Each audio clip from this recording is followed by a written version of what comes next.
Sveikos svarstyklės.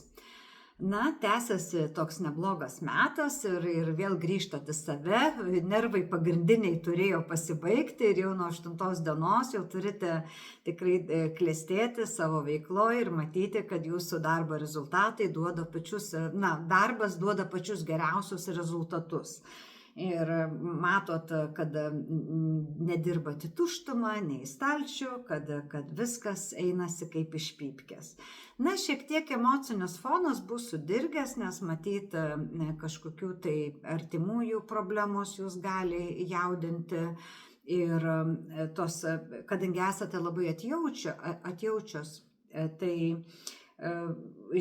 artimieji tikrai gali kelti kažkokių rūpesčių, bet čia ne vaikai, čia gal kaimynai, gal giminės, gal ten tėvų draugai, kuriem reikia pagalbos. Vienu žodžiu, visais atvejais šią savaitę sulauksite pagalbos prašymo ir jūs ją suteiksite.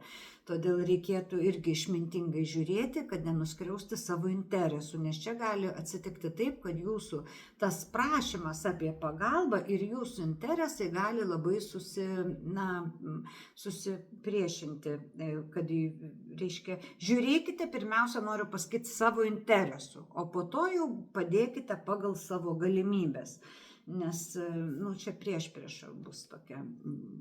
Tai va, nes kartais, žinot, kaip moteris ypatingai mėgsta sakyti, namuose vinies neįkala, o kaimynui reikia garaže ten duris pakeisti, tai iš karto viską meta ir bėga. Tai čia panašiai, tik tai kita prasme bus.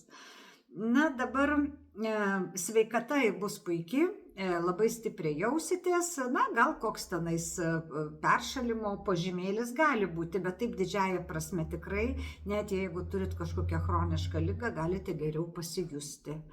Na ir tiek šią savaitę, o šiaip labai prašau prenumeruoti mūsų kanalą, spausti stebėti Facebooką ir, aišku, patiktukų tikiuosi.